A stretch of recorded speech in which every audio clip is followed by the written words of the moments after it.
Bum Slide Thursday. Welcome to Mornings with Luann and Tim. Bum sliding right into Friday with you. Thank you so much for joining us, and thank you to Casey's Security this morning for sponsoring the show. I have to start. Can I just start? Go ahead. There's this rapper.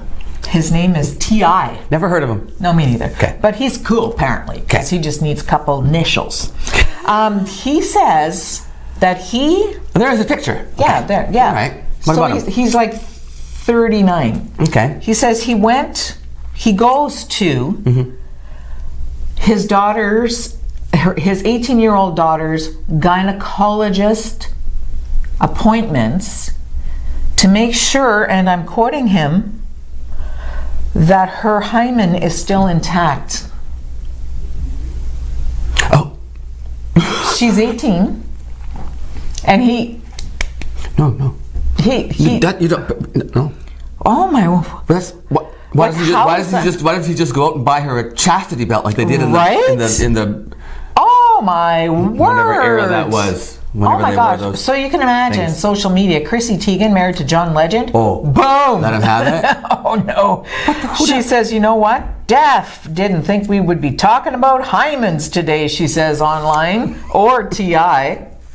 Ellen Barkin, this is priceless. She says, I have bad news for T.I. After 6 months of vaginal sex, my hymen broke. So he thinks that because her hymen is intact, that she's not having sex. She's still having it. And then, of course, Sharon Osbourne on The Talk, that came up, and she said, you know what? It's sacred, and you shouldn't be talking first. You shouldn't be talking about your daughter's body, on social media. No. And it's kind of creepy that you're going there with her and... Sit down and have a conversation about your concerns, or go and sit down with a health professional and your daughter and talk about options and about the importance of remaining protection and or making the choice of remaining what's the word? Celibate. That's the one. I was never good at that. Apparently not. No, but seriously, can you imagine? I mean, I have children. Part of me... Which part? Is kind of disgusted. Not that part. Okay. It's kind of disgusted about that. I mean, you know what? I would hope to have a conversation with my children, like you said. And okay, what are you thinking? Like, how are you feeling about this? You have a boyfriend now. What's going on? Are you guys having sex? If you are, come to me first. If you're thinking about it, don't jump in. These are the things that can happen. And are you prepared for this? And you could get a boil on the end of your nose if you have sex. So you got to just talk to your mom, because she knows everything. And dad too. Well, and talk to a public health professional. Absolutely. Also, they are amazing. They are so. What I love about them is that they're very generic. Or your doctor. They're not judgmental. They're not saying, oh, you shouldn't have sex, or you should just go out and do everybody. They're not saying anything. They're just giving you your options. So, T.I., too much information. Well, speaking about sexual relationships, Robin Crawford, ring a bell? No. Okay, Robin Crawford was 19 years old when she met Whitney Houston, when Whitney was 16 years old. Okay. They were great friends for most of their lives. There were a lot of rumors about the nature of their relationship. Robin has now written a memoir. It's called A Song for You, My Life with Whitney Houston. There's a picture of Robin, and that's Whitney. All right. Oh, she's beautiful. She reveals the truth about the rumored relationship, and here's a quote. Something was happening between us. We never talked labels like lesbian or gay. We just lived our lives, and I hope it could go on that way forever. Bobby Brown has come out and said, yes, Whitney was bisexual. He said he was aware of her relationship with Robin, that it was an amazing relationship, and that he believes that if friends and family and society had been more accepting of that, of bisexuality, of being lesbian, gay, whatever, that Whitney would still be alive today because Robin was one of the greatest influences in Whitney's life. Oh my gosh. Oh my gosh. After Whitney died, Cissy Houston went on Oprah And she said she did not approve of the close relationship between Whitney and Robin. That's her mother, Sissy. Sissy Houston is Whitney's mother. She said she didn't approve of the relationship. She didn't think that Robin was a good influence on Whitney, but she said, what was I supposed to do? Whitney was, by the time Whitney was an adult, she couldn't tell her. But she said if Whitney had come out as bisexual, Sissy would not have supported it. She said gee that whiz, I wonder why she hid it. on Oprah. Her own mother saying that on national television to Oprah, of all people.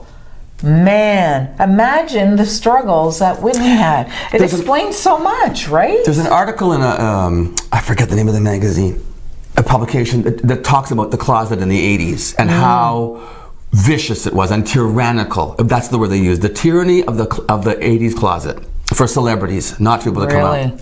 Well, how about Elton John, even in the 70s, was married a woman. Anyway. But you know what? Whitney Houston, of course, grew up in the church, so her family is very, very religious, and professes that all the time, not shy to do that. And Whitney never said, she refused to say she was gay. She was asked outright in interviews, and she said, I am not gay. But it was the label thing. It was well, it's hard for people. That internalized homophobia is brutal. And then to know that the person or people that are like this close to you are against it and you are it, and then you have to be put out on display and just carry on. Tragic. It's tragic. It's very, very tragic. That's a shame. Poor Whitney.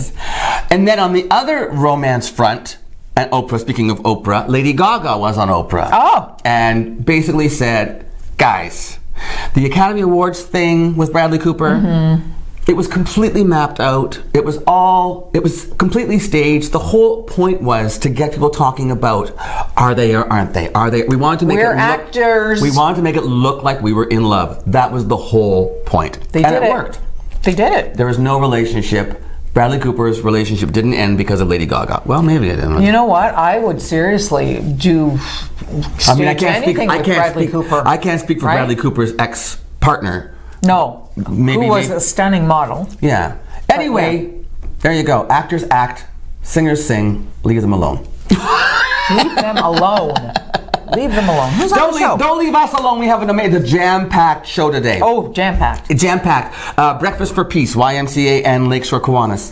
Then, my friend, hello, Chancellor Shirley Horn is here talking about it's National Treaty Recognition Week. And finally, Toys for Tickets. And Luann has the news. It's a full day on Mornings with Luann and Tim. We'll see you right after this.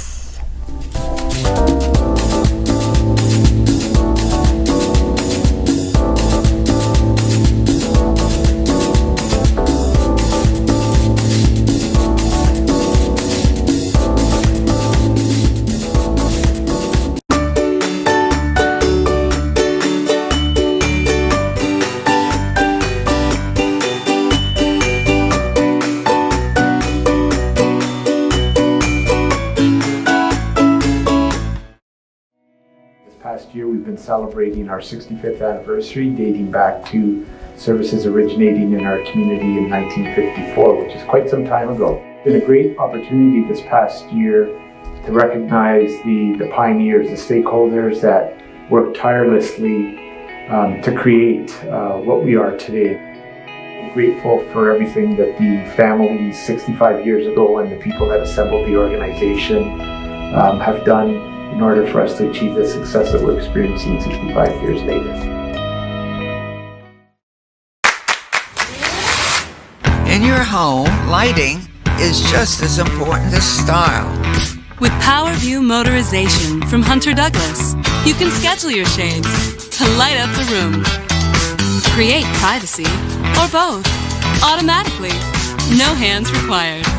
So your shades will always be in the right place at the right time in style. And it's only from Hunter Douglas.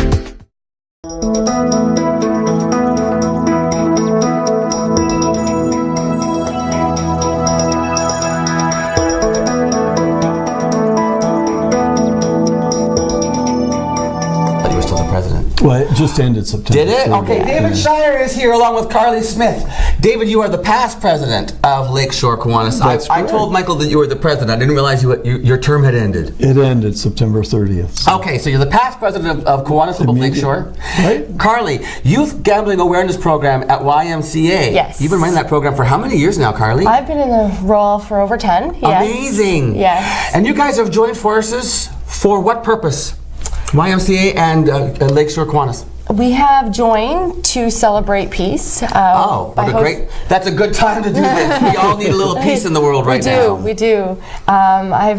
We've joined together to celebrate peace by hosting the second annual Breakfast for Peace. Oh, it's a second annual. Yes. Okay. We're How did very it go the excited. first year?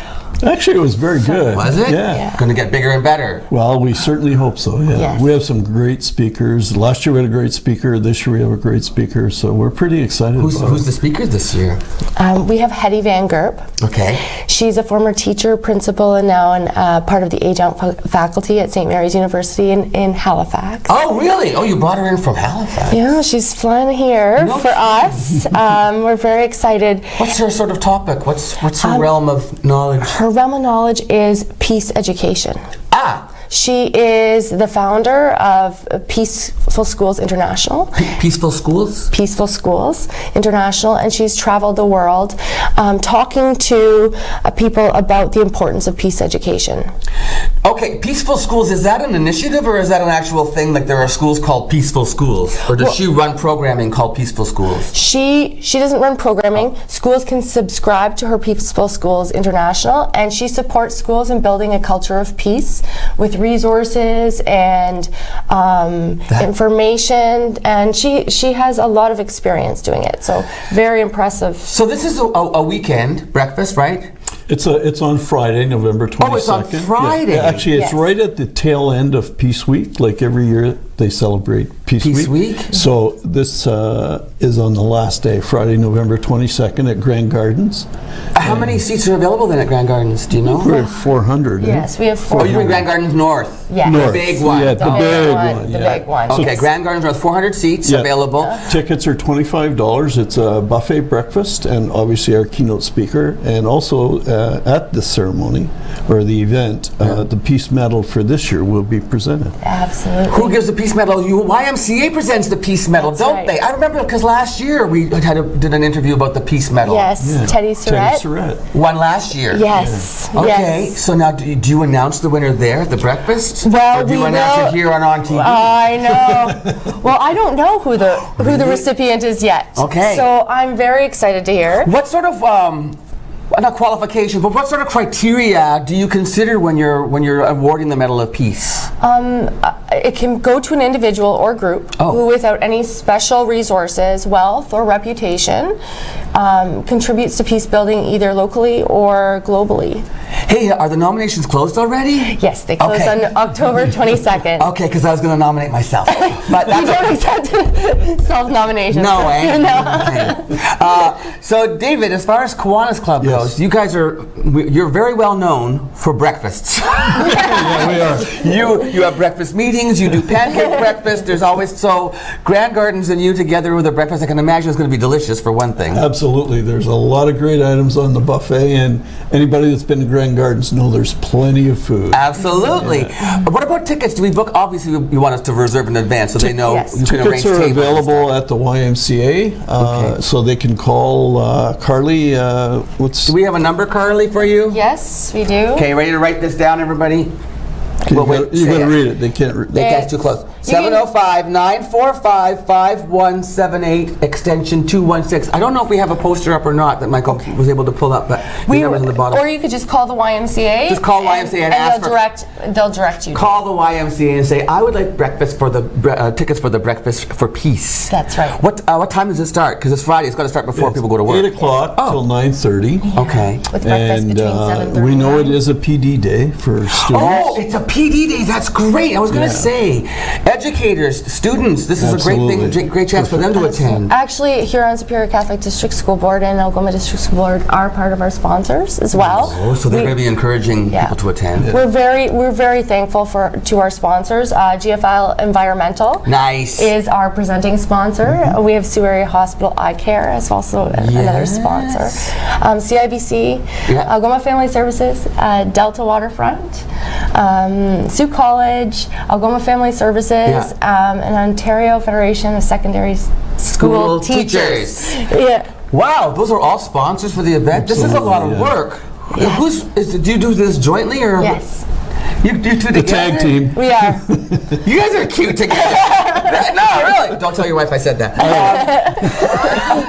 By the way, give her our best. I will. So the speaker again is Hetty Van Gerp. Yes. How long will she speak for? Do you know the keynote speaker? She'll speak for about 30 to 40 minutes. Okay. Well, is there any kind of dialogue going on at this thing, or is it pretty much just sit and listen and mingle and? And we're carving out the agenda, Oh, and okay. it's going to be dynamic. We're very excited. Yeah. She really approaches this topic of bullying or anti-bullying from a peace building standpoint. So Peace building. she said we really need to encourage people, mainly our youth, to learn those skills of negotiation and mediation. There we go. Posters up now. Oh, that's the that's the last old year. one. That's last year. Yeah. But it went well last year. It did. The feedback was She amazing. travels the world Hetty does? talking about peace and peace in schools, and she's been recognized certainly by so many groups and organizations. Absolutely. We're very, very lucky to get her as a speaker, and she's been very kind and generous. She's never been to Sault Ste. You Marie. talk about the youth. It's going to be, because right now adults, as far as I'm concerned, aren't doing a great job of mentoring the youth when it comes to social media and bullying. That's right. You wonder where the kids get it from. Just look around. You know what I'm talking about.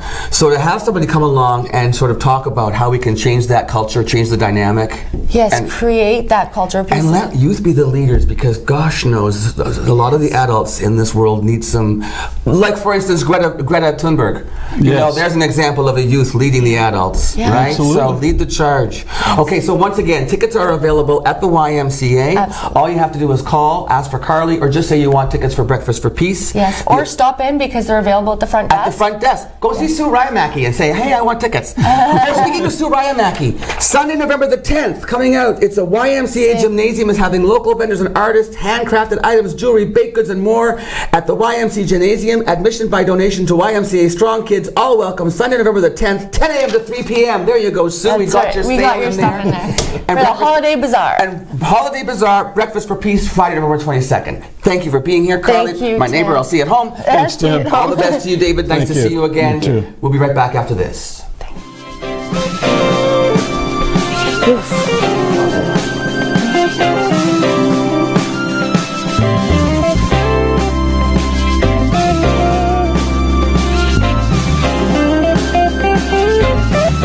Welcome back. This is On TV.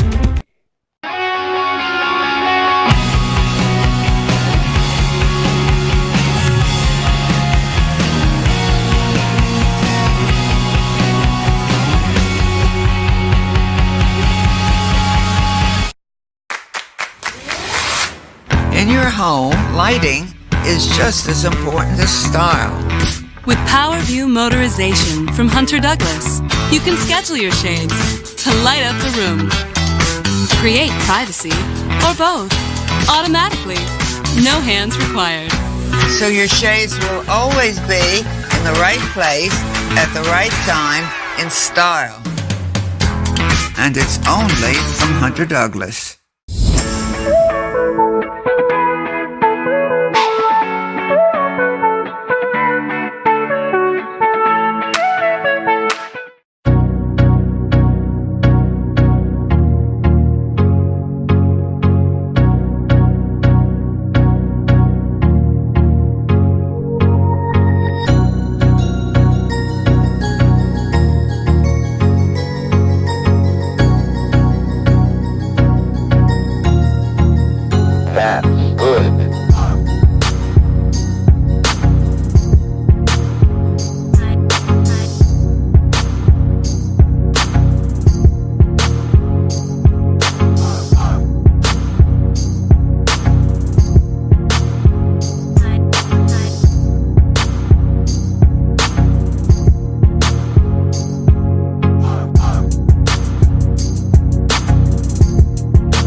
Just another quick reminder, Sue Ryamaki asked us to plug that again. So it's a craft show, bake show, vendor sale at the Y in the gymnasium this Sunday, 10 a.m. to 3 p.m. Admission by donation to the YMCA Strong Kids Foundation. Bake sale? So, Did absolutely. you say bake sale? I said bake sale. And crafts and vendors. So there Just you go in at time the for Y this Sunday. Christmas. Exactly.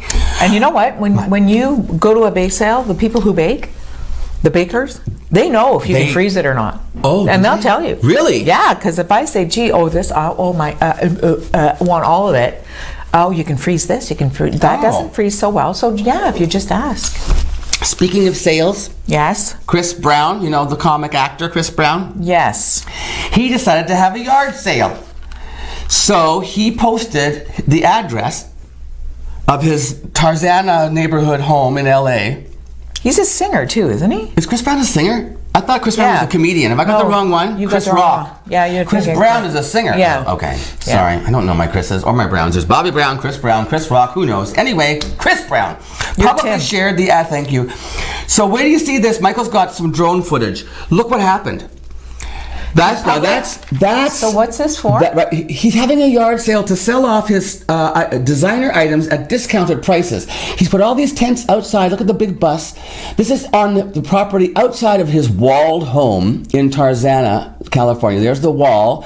There's the home behind the wall. Look at his home. Goodness. Oh. But wait till you see the people lined up, Luann, were like miles of people lined along the streets. My question is, Why? does Chris Brown need money? Well, seriously. you'd think Why he'd would he not be donate it? putting this stuff up on an auction site to get money for a charity? Right? And why is he giving the address?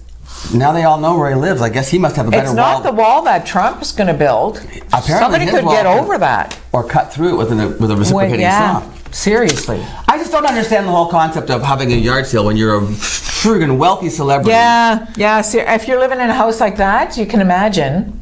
I wonder if he priced it fairly. I wonder if he priced things like a shirt. I wonder if he priced it according to all of the neighborhood garage sales. Wouldn't that be funny? Anyway, I This just thought that was $800 shirt for 50 cents. bizarre. Bizarro for sure. Who would Hey, tell me? James Dean. He's coming dead. up. Yeah, 64 years ago, died. In a car crash with his spider. Yes.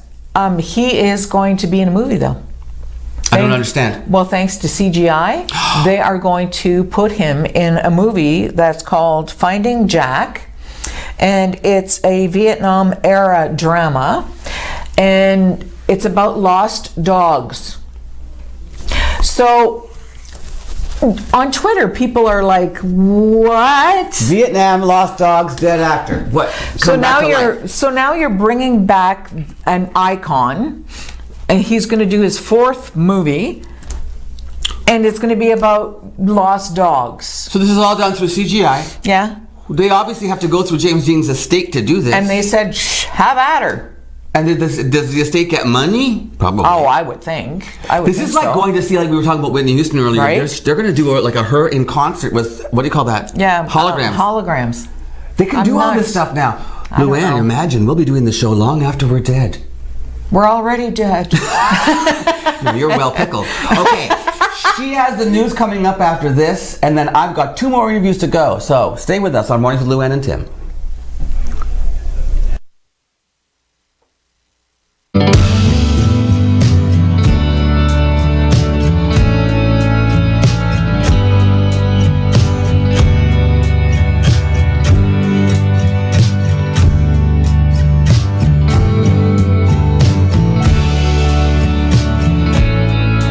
Recently, the Government of Ontario established a $100 million affordability fund to help Ontarians who don't qualify for low-income conservation programs ease the burden of their electricity bill. Whether you rent or own your home, as long as you pay your electric bill, you could qualify. There are 3 levels of support available. The first is a home energy kit with upgrades like smart power bars and LED light bulbs. The second includes Energy Star appliances that help keep things cool during the hot summer months. The third is for electrically heated homes so that your power bills don't break the bank during those long Canadian winters. Plus, all upgrades, including installation, are completely free of charge. Visit affordabilityfund.org or call 1-855-494-FUND to find out if you qualify.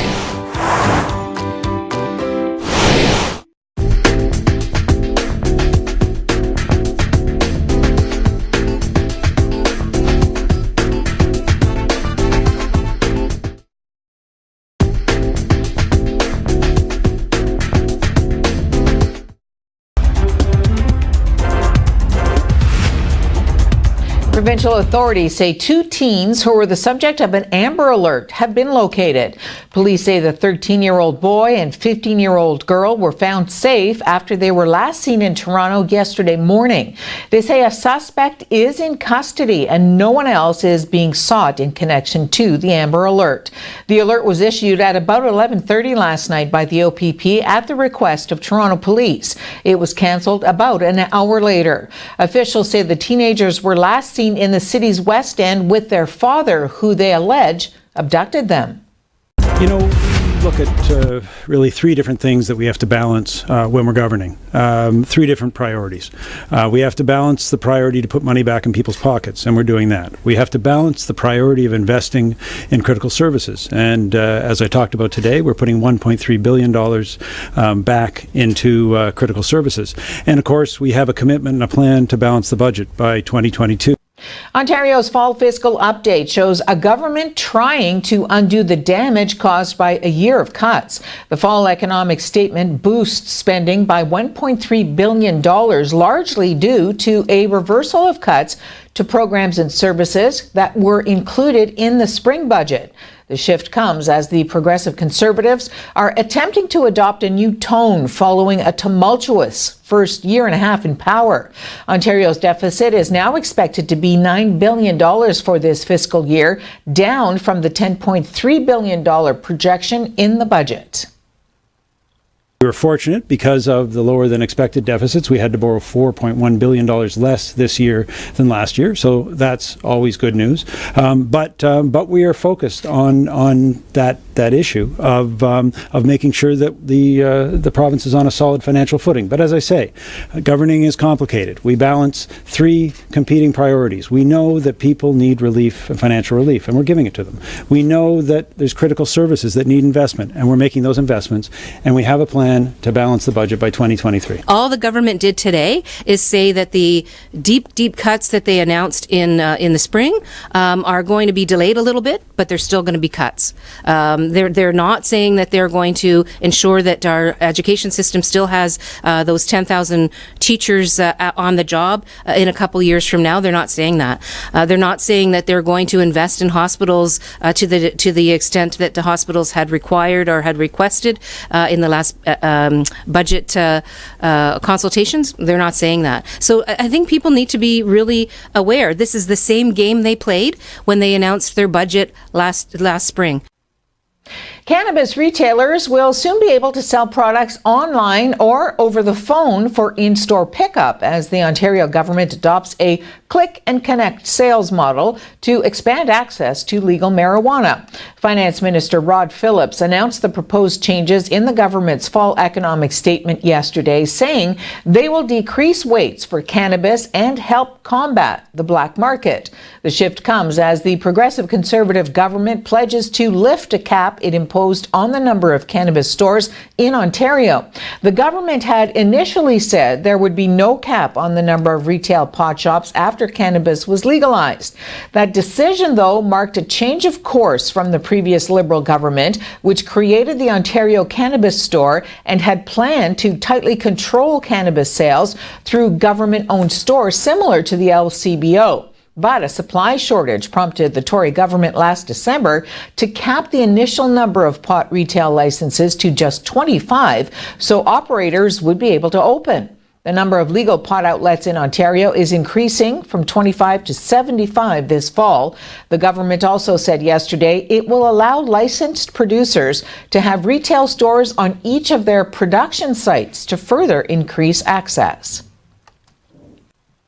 Re-elected, newly elected, and even defeated Liberal MPs will gather today on Parliament Hill for the first time since Canadians clipped the wings of Prime Minister Justin Trudeau's government in last month's election. The 2-hour get-together is not a formal caucus meeting. It's just a chance to congratulate winners and commiserate with losers. Trudeau's grip on power was ultimately weakened, with the Liberals winning 157 seats. That's 13 shy of a majority in the House of Commons. The party was shut out entirely in Alberta and Saskatchewan. Unlike Conservative leader Andrew Scheer, Trudeau does not face a potential revolt over his leadership, but returning Liberal MPs do expect him to make some changes, among them paying more attention to the views of caucus, bringing more diverse voices into his inner circle, returning to more positive messaging, and concentrating more on communicating the Liberal government's successes on the economic front.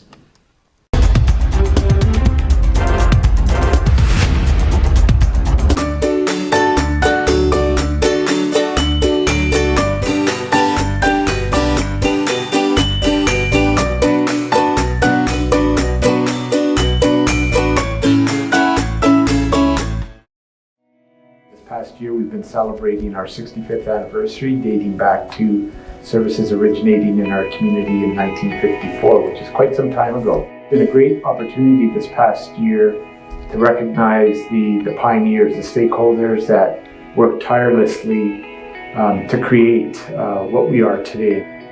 I'm grateful for everything that the families 65 years ago and the people that assembled the organization have done in order for us to achieve the success that we're experiencing 65 years later.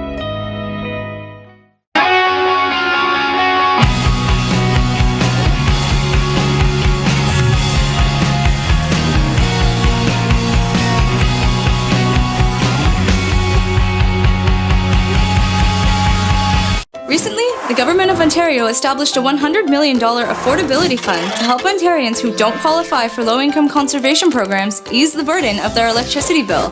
Whether you rent or own your home, as long as you pay your electric bill, you could qualify. There are 3 levels of support available. The first is a home energy kit with upgrades like smart power bars and LED light bulbs. The second includes Energy Star appliances that help keep things cool during the hot summer months. The third is for electrically heated homes so that your power bills don't break the bank during those long Canadian winters. Plus, all upgrades, including installation, are completely free of charge.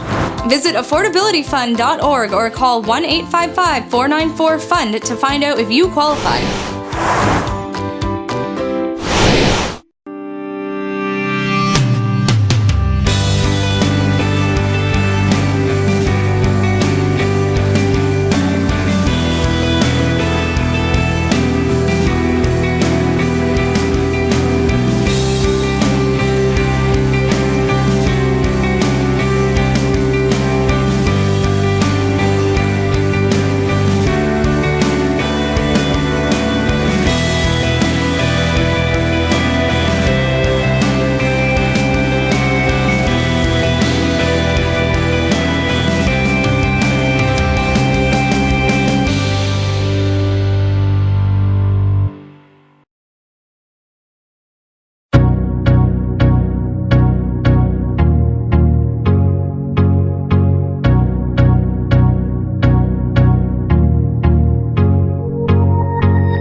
Welcome back to Mornings with Luann and Tim. Look who's here. It's my friend Shirley Horn, Chancellor from Algoma University. Hello, Shirley. Hi, Tim. Thanks for joining me. This is National Treaty Recognition Week. Yes, it is. It is. Yeah. So I invited you here because you have quite a history here in this area. You attended Shingwauk Residential School. Yes. At the age of 7? 7 years old, yes. But you first left home at 5, right? Yes, I went to another school that was in Chapleau. In Chapleau first. Yeah. And you came here at 7. How many years did you spend at the school? I spent 9 years. Wow, altogether, okay. Yeah. And now, fast forward to 2019, you've been a chancellor now for over 5 years, just over 5 years? Just over 5 years, yes. It's quite remarkable, isn't it, Shirley? Yeah, I think it is. Yeah. You and I were talking also about the fact that you're a co-founder of the Children of Shingwauk, right? Yes. Can you tell me a little bit about that? Well, that's an organization that was founded after we had our first reunion in Algoma University College at that time. It was still a college then? Yes, it was still a college. And we as children, or former students, we weren't children then, but we're all adults, but we still felt like children when we came back there. Yeah. It had that atmosphere that this was a place that we were very familiar with, and not too much had changed at that time. That was about 1980, about 40 years ago? Yeah, Yeah. 1980. Isn't that what you said when you first founded the group? Yeah. Yes. It's like 40 years ago almost. Yeah, I thought you said 4 years. No, but 40, like almost 40 years ago. Nothing had changed that much, eh? No, not really. We still felt the vibes of the old school at that time, you know. In that first reunion that we had, thanks to one of our mentors and one of our very, very dear friends, Don Jackson. Professor Don Jackson from Algoma University. And he helped us to get started and to keep going through all these years. We're very grateful to him. Don, you said that Don was pretty outraged actually when he came to work at Algoma. And then when he found out that that had been a residential school, that there was no history of it, he wasn't informed that he was coming to work in a place that had been a residential school, that they had basically just quashed everything about the history of the place. Yes, everything had been it angered sort him. of like underground or dusted under the carpet, so to speak. Swept under the carpet, yeah. Yeah. That angered him, and so he had access to resources. And he had some influence in the university at that time, so it was through his help that we managed to continue to have the group, the organization. The reunions. Oh, the reunions. Okay. Yeah. And he helped us through the development of proposals, so that he could get money, so that we could all come. Yeah. Wow. So now, the university as it stands now, there's definite strides have been made to reclaim the heritage of the building and to tell the story. Oh, absolutely. And it took that span of years because there were a lot of ups and downs and obstacles, and we met with a lot of pressure at that time because the university itself wasn't prepared to sort of welcome the Children of Shingwauk to be an operating part of the university. Okay. And so today, because of all the changes, we are definitely an operating part of that university now. Right. What about so that's great as far as the university goes. Now let's go up to the level of government. There's still a lot of work to be done there, though, isn't there? I mean, as far as we're talking about treaty recognition. Oh, absolutely. So let's talk about just a little bit about what a treaty means to you and what these documents mean to you, as not only for yourself but also as an Indigenous person. Well, if you can put yourself back in time and imagine the coming of the white man, and I use that word respectfully. Yeah. I am. To the territories, and offering a lot to the Indigenous people who at that particular time were scattered on the land, especially in Treaty Number 9, which is where I'm from. And that's north from James Bay down to the height of land around Missinabie and Chapleau and so on. So we were a very hunting and trapping type of existence that we had, and also to sustain ourselves. And so the people used to go out on the land, and so they were very hard to reach. So when they were signing the treaty for different areas, like in Moose Factory, they didn't include us because we were out on the land. So the Missinabie Cree, so to speak, were left out of that. Out of it at the time of the signing. Right. Yes. So we had a very difficult time trying to prove our. Now, see what happened. We had to prove where we were from. Isn't that hilarious? Yeah, and you're using like from the height. What was that term that they used? The height of land. The height of land. Well, the height of land is where all waters on this side of that height of land flow north, and all waters on this side flow south. So these waters go into Lake Superior, and these ones go up into James Bay and that area. But you were saying that at this point, at this time, it's almost impossible to even know where those divisions were because it was all just. I mean, the geography's changed. Exactly. You know? Yes, it's like talking about trying to find the places where the Group of Seven painted. Yeah. They have, it takes them forever to go and find these locations because everything has changed over the years as far as geography goes. But nice thing they found them. They did. My friend Michael is part of that too. Michael Birch, yes. Yeah. Okay, the other thing that we talked about with the treaties is that treaties are supposed to be a living document. Oh, they are. We believe as Aboriginal people that they are living documents. And I think Canada at large is not aware of their part in a treaty. You see? A treaty is between two nations. And so there must be the other party who has to live up to those treaty obligations. So we say, our treaty says, okay, so we're going to share all these, we're going to come in and we're going to take these areas of land, and you're going to live in these areas of land, and we're going to share the resources with you and share the wealth, but they didn't do that. No. Absolutely not. And not only that, what about the fact that, did anybody really expect that a document that was written in 1850 that promised you, like, whatever it was, a pound, $4. $4. I know, that's in Treaty 9, it's $4 yeah, a year. $4 a year. And that has not changed. No, it hasn't changed. Like, does anybody really expect that that's fair, that after, since 1850, we haven't, our cost of living goes up 3% every year, you know what I mean? Yeah, exactly. It does, I mean, obviously, there's been a short end of the stick. That's right. Yeah. And when people, Shirley, I'll tell you the analogy that I like to make. When people say, well, they got their land, they should just live on their land and keep doing this and, blah, blah, blah. There's so much more to it. It was like, imagine if, I always say to young people, if an alien came down from another planet and landed here, in Ontario, for instance, just Ontario alone, landed in Ontario and said, okay, listen, our planet, we're way smarter than you are. We have, we're way more advanced than you are. So we're going to teach you all this stuff, but there's some rules, and here are the rules. You don't get to speak your language anymore, because we talk a different language on our planet, and you're going to learn that language. So no more English, French, Spanish, that's all gone. Get rid of all those languages, you're going to learn our language. Also, we need the larger centers where all the businesses are. We need all that technology. So we're going to let you, so somebody living in Toronto, you're going to go now live in Moosonee.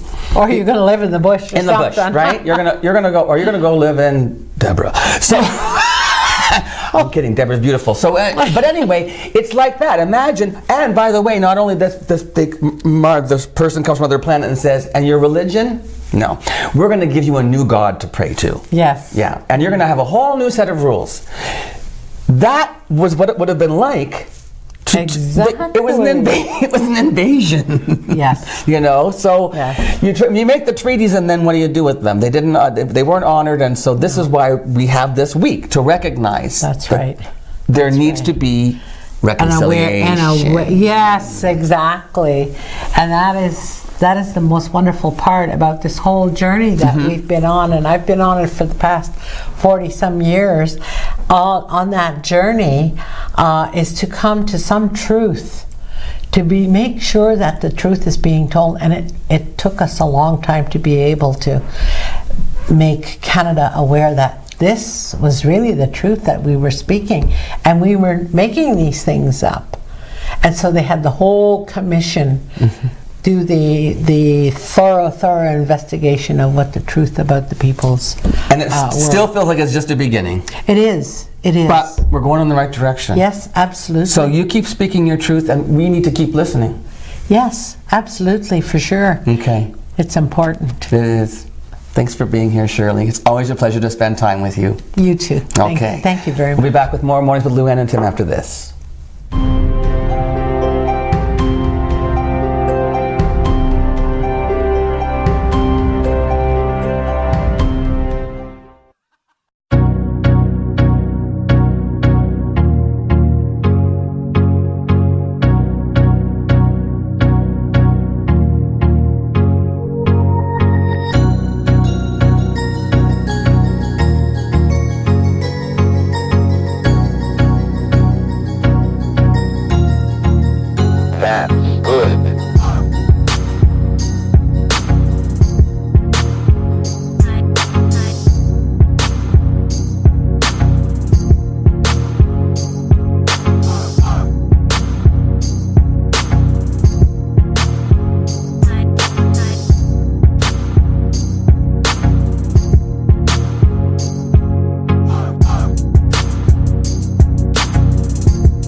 Recently, the Government of Ontario established a $100 million affordability fund to help Ontarians who don't qualify for low-income conservation programs ease the burden of their electricity bill. Whether you rent or own your home, as long as you pay your electric bill, you could qualify. There are 3 levels of support available. The first is a home energy kit with upgrades like smart power bars and LED light bulbs. The second includes Energy Star appliances that help keep things cool during the hot summer months. The third is for electrically heated homes so that your power bills don't break the bank during those long Canadian winters. Plus, all upgrades, including installation, are completely free of charge. Visit affordabilityfund.org or call 1-855-494-FUND to find out if you qualify.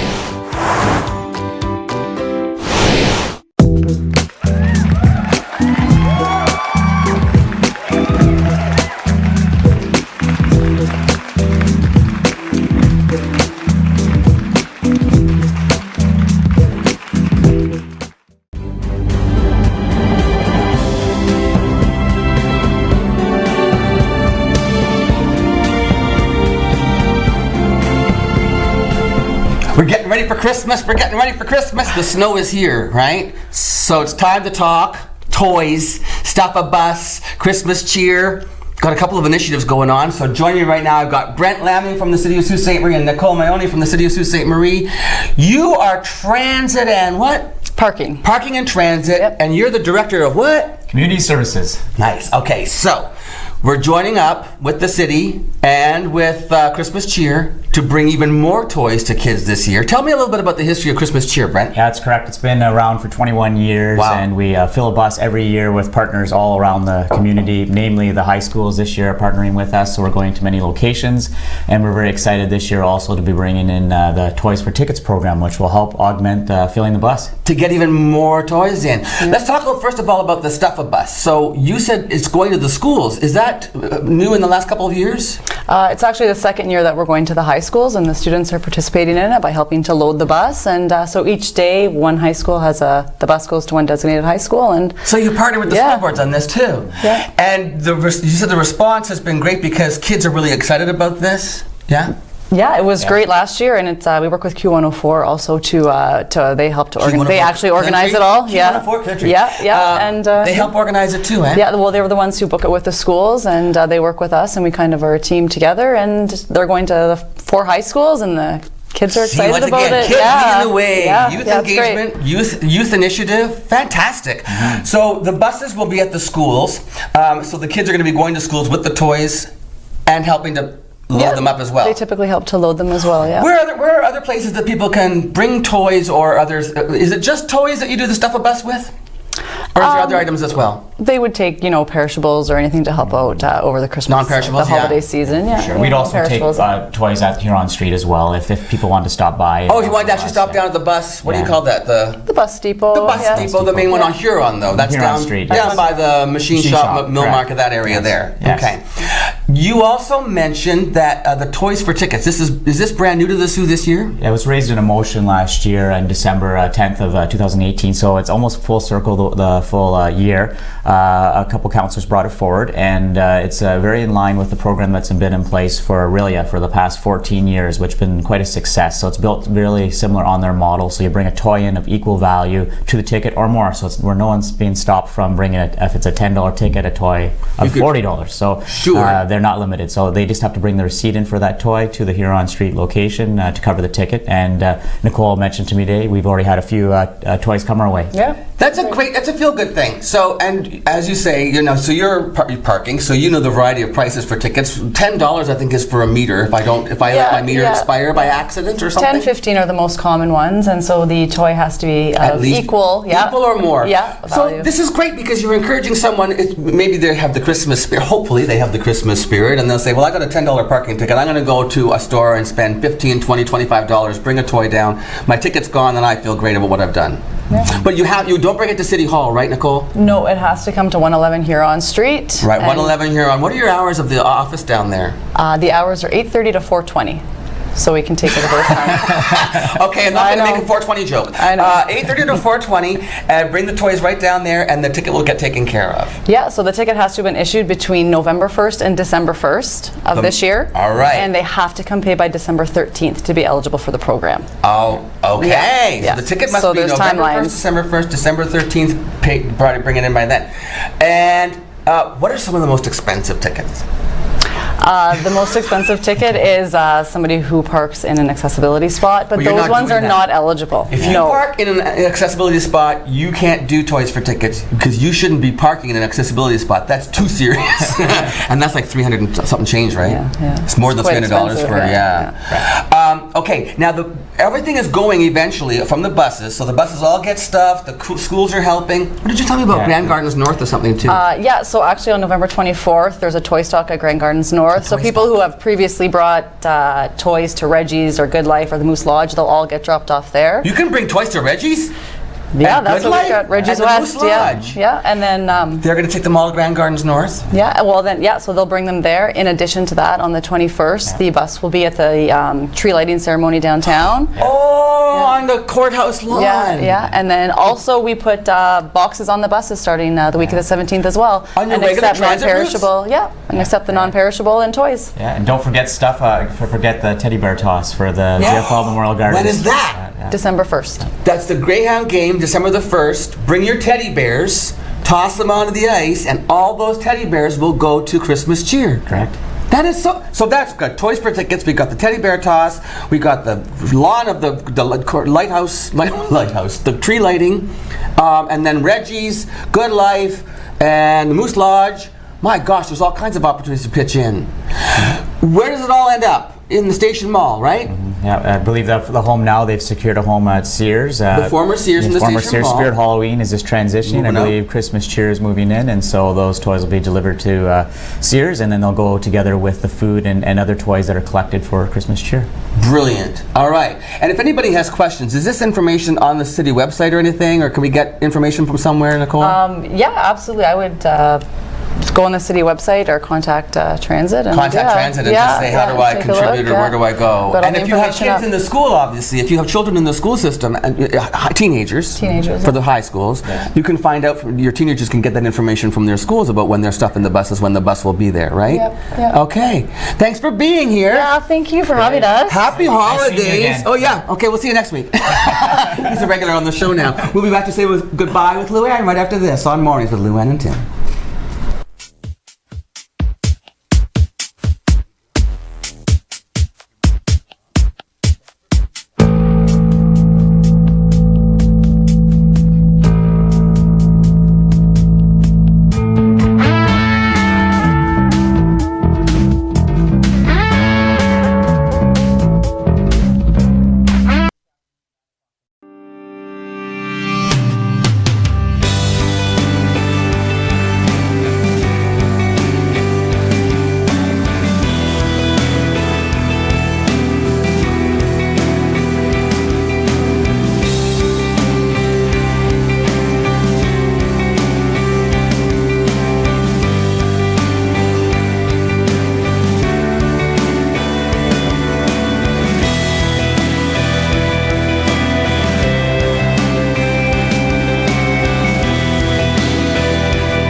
I called it again last night on The Masked Singer. You did. I haven't watched it yet. Raven Simone, I knew it was her. You did? Okay, because they give you little clues, right? Right. I've got my cell phone with me, right? Oh, so you're cheating. I was Googling. Well, anybody Is can that do that. cheating? Well, I don't know. She gave a clue about Memphis, Tennessee, and everybody was like, she doesn't live in Memphis. And I Googled it on her Twitter account. Location tag Memphis. So I was like, it's got to be her. I also believe that Seal is the fox. Oh, okay. I think Keith and I listened last night. That's Seal. Can she sing? I didn't know she Raven sang. Simone can sing. Yeah. Oh, Yeah. really? She was a Cosby kid, wasn't she? Yes, she was. On the show, yeah. And then she had her own show, something Raven. Anyway. And then, we know it's Patti LuPone is the flower. Patti LaBelle. Patti LaBelle. Then there's another one that we figured out. Oh, we think it's Wayne Brady is the fox. Oh. Yeah. And another... You said Seal was the fox. Oh, did I? Seal's the leopard. Seal's the leopard. And we think the fox is Wayne Brady. Ah. Fun. Oh my God, it is. You have to have a good ear like yours, though, I would think. Okay. Look, who's that one? Who is that? Oh, that was Raven as the... Yeah, she was the penguin. Is that Raven there? I don't know what that is. I can't even see that picture from here. No. Anyway, tomorrow's show is... Oh, it's Friday! Yoo-hoo! Oh, come back and join us tomorrow on Mornings with Luann and Tim. What are you doing the rest of the day? I think I'm going to do another couple of stories. For the news? Yeah, fill you in on more news. If you don't know this, by the way, we do more news at 5 o'clock, right? Yes, yeah. So you can tune back in, and there's news updates all the way along. Luann is throughout the day, mostly it's me, and then I toss it off to Alex Parr. So check us out on TV. We'll see you tomorrow. Bye.